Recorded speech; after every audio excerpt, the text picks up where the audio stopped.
안녕하십니까, 최보람입니다. 1999년 진행되었던 대우와 삼성 간의 빅딜. 결론부터 말씀드리면 실패였습니다.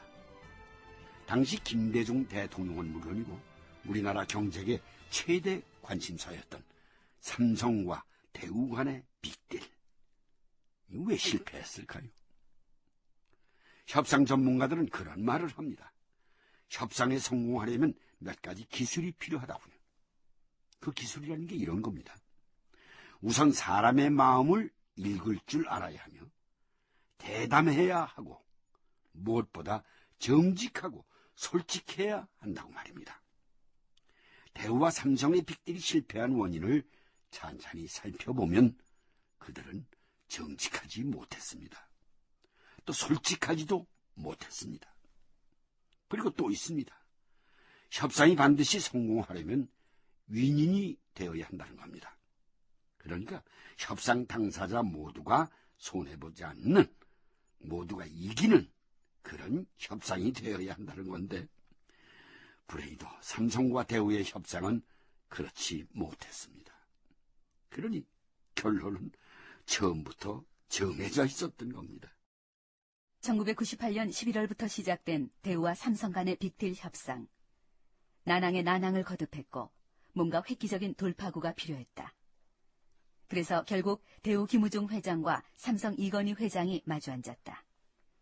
1999년 3월 22일이었다. 이 담판에서 김우중 회장은 삼성 관련 금융회사들이 회수해 간 대우 여신을 풀어달라 강하게 요구한다. 그리고 그날 늦은 밤 이들은 2차 회동을 제안받는다. 2차 회동을 제안한 사람은 금융감독위원회 이헌재 위원장이었다. 2차 회동은 김우중 회장의 개인 사저인 힐튼호텔 펜트하우스에서 열렸다. 두 분 회장님 충분히 대화를 나누셨습니까? 네, 나눴습니다. 대강 나눴습니다. 다행입니다.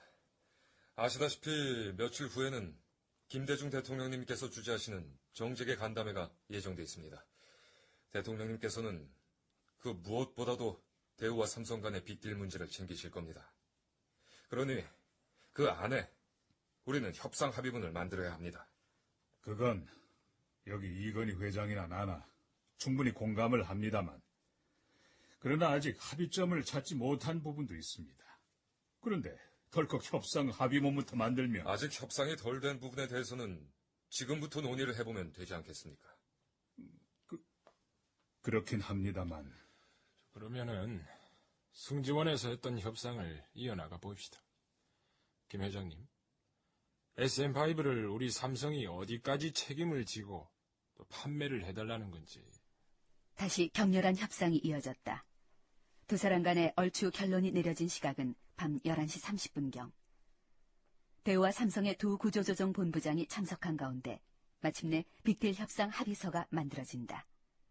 관련 내용이다. SM5의 책임 판매 문제는 중간점인 15,000대에서 결정되었다. 그 대신 삼성은 책임 판매 물량을 채우지 못하면 대우에 금전적인 보상을 해주기로 했다. 주식 양수도를 위한 모든 협상의 종료 시간은 4월 말로 정해졌다. 4시간 10여 분여의 담판은 이렇게 마무리됐지만 대우에게는 또 다른 비극의 씨앗을 확인하는 순간이었다. 이 합의에서 대우전자의 빅딜 문제가 쏙 빠졌던 것이다. 끈질기게 나돌았던 전자 빅딜 무산론이 공식적으로 확인된 셈이다. 물론 정부는 여전히 전자 빅딜이 유효하다고 강조하고 있었지만.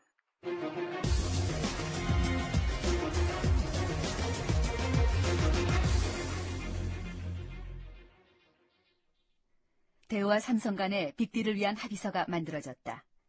대우전자를 통해 한 몫을 챙기려던 김우중 회장의 계획은 무산됐지만, 그러나 겉으로 보기에 두 그룹 간에는 새로운 밀월이 형성되는 것처럼 보였다. 김우중 회장과 이건희 회장의 승지원 담판이 있은 직후 대우그룹의 자금 담당 임원의 방으로 한 통의 전화가 걸려왔다. 여보세요? 네, 여기 삼성생명입니다. 아, 예, 그렇지 않아도 기다리고 있었습니다. 저 위에서 대우 측에다가 자금 융통을 좀 해주라고 해서요. 아, 예. 저 자세한 내용은 만나서 논의를 해봐야 할 것 같은데 어떻게 할까요? 제가 그리로 갈까요? 아, 예, 그러셔도 좋고요. 저 처리해야 할 일이 하나 남았으니까 그것만 처리하면... 그러시면 제가 하겠습니다. 급히 처리할 일 처리하시는 동안 제가 그쪽으로 가면 시간 절약도 되지 않겠습니까? 예, 그러셔도 좋고요. 총수들의 합의가 이루어진 다음 날부터 삼성으로부터 자금이 들어오기 시작했다. 3월 말까지 대우 계열사로 흘러들어온 자금만도 2천억 원대. 그러나 삼성이 대우로부터 회수해간 자금에 비하면 턱없이 적은 돈이었다. 어쨌든 승지원談判 이후 삼성에서 대우로 돈을 흘려보내준 것은 사실이다. 그렇다면 김우중 회장과 이건희 회장 간에는 어떤 협상이 있었을까? 관련 기록이다. 물론 삼성이 그냥 돈을 주었을 리는 만무하다. 윤활유를 받은 대우의 태도는 삼성과 LG가 벌이는 데이콤 지분 전쟁 때 금세 확인되었다. 대우는 어느새 삼성의 원군이 되어 있었다. 대우가 삼성에게 지분을 모두 팔아버린 것이다. 반도체 빅딜 협상에서 경영권을 현대에게 내준 뒤 데이콤 인수에 사활을 걸었던 LG 구본무 회장에게는 서운한 일이지만 김우중 회장은 그만큼 급했던 것이다.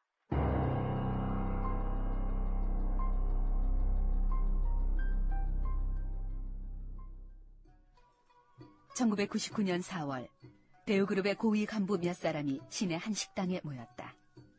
삼성생명으로부터 한 2천억 원이 들어왔는데 주식회사 대우와 자동차, 중공업에 수혈했더니 흔적도 없이 사라졌어요. 그 정도는 코끼리한테 비스킷 하나 던져주는 정도입니다.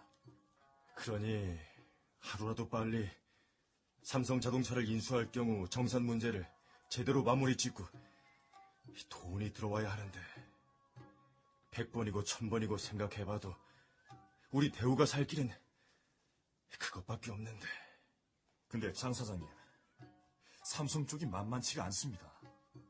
까다롭기가 그지없고 단 하나도 양보하지 않으려고 해요. 아무리 달래고 매달리고 또 협박해봐도 삼성에서는 외눈 하나 깜빡하지 않습니다.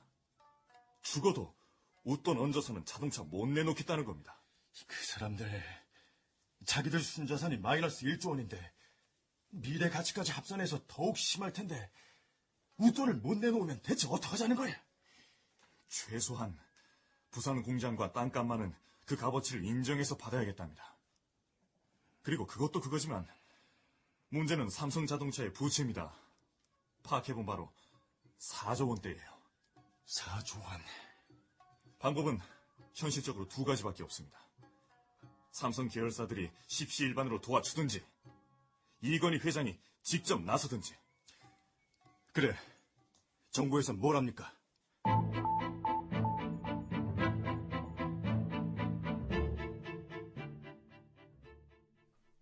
그 시각 정부도 같은 고민을 안고 있었다. 금융감독위 이현재 위원장이다.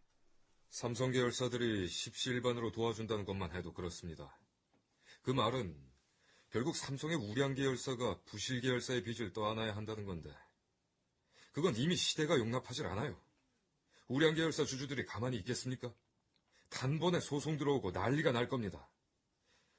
강 수석은 어떻게 생각하십니까?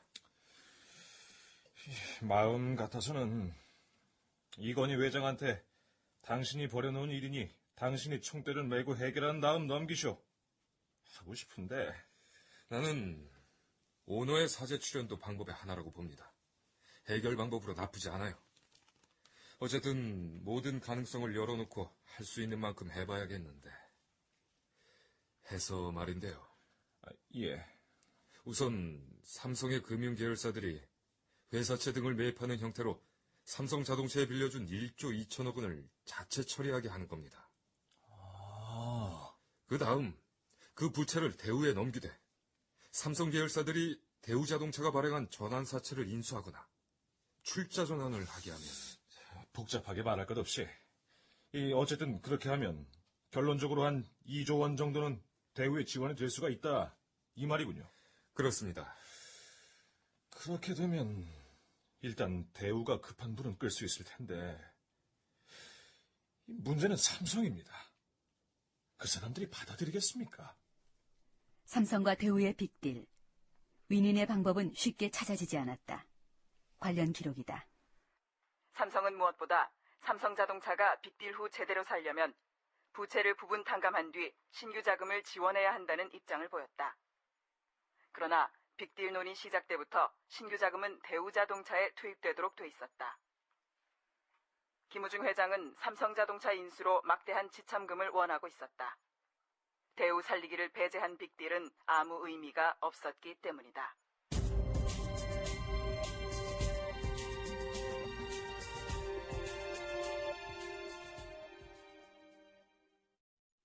대우와 삼성의 빅딜 과정에서 세세한 부분까지 따지고 들면 참 복잡합니다만 쉽게 정리하자면 이런 겁니다. 대우 김우중 회장은 삼성자동차를 인수하면서 지참금을 원했습니다. 대우를 살리기 위한 지참금이요. 그런데 삼성은 그 지참금이라는 게 혹시 돈 빨아들이는 브레콜이 아닐까 이것을 염려했던 것 같습니다. 이런 상황이고 보니 정부의 중재안도 먹혀들기가 어려웠고 또 정부로서도 뾰족한 방법을 찾기 힘들었었던 거죠. 자, 그런 가운데 대우는 자구책을 내놓습니다. 1999년 4월 대우그룹은 대우중공업 매각이 포함된 구조조정 계획을 준비한다. 대우 쌍용차를 비롯한 자동차 사업 부문과 대우증권, 주식회사 대우 등을 남기고 대우조선 부분을 알짜 기업인 조선 부분을 매각해서 자구책을 마련한다. 현재 조선의 경우 확보한 일감만 480만 톤에 달해 앞으로 2년 6개월은 걱정 없이 돈을 벌 수 있는 곳이다. 회장님, 이 정도면 정부도 대우가 충실한 자구책을 냈다 인정할 겁니다. 정부도 대우의 자구 노력을 인정할 거라고요. 그래. 대우조선을 내놨으니 그렇겠지. 회장님. 잘 안 들리십니까?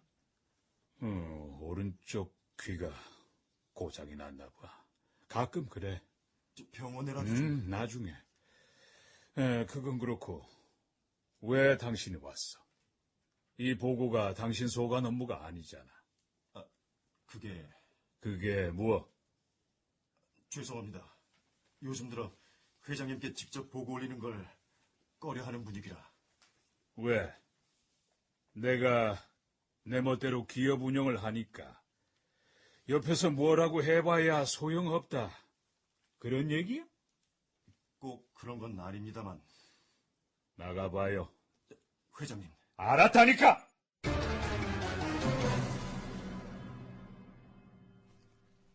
(1999년 4월 19일) 대우는 자구책을 내놓는다.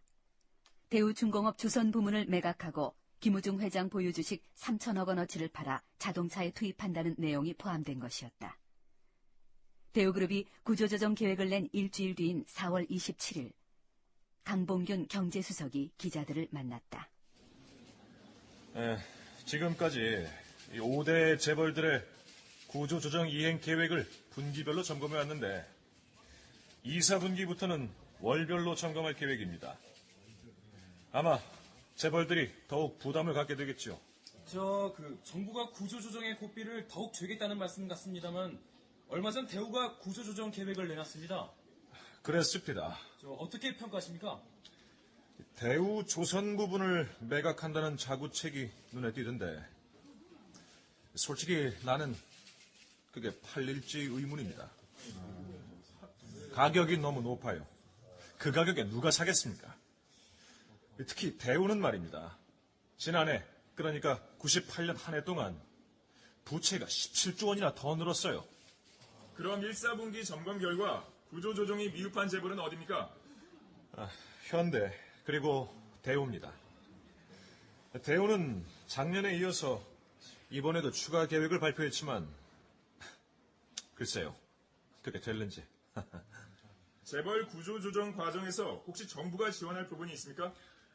외국에서는 보조금 성격의 지원을 하지 말라고 합니다. 정부도 어떤 지원을 해주는 것은 없습니다. 만일 자구 노력이 부족한 재벌이 있다면요? 자구 노력이 목표에 미달하면 바로 신규 여신 중단 등 제재를 가하거나 워크아웃에 집어넣을 수 있습니다. 그게 정부의 계획입니다. 대우의 자구 노력 발표가 있었습니다. 그랬는데도 정부의 반응은 이렇게 싸늘하기만 했습니다.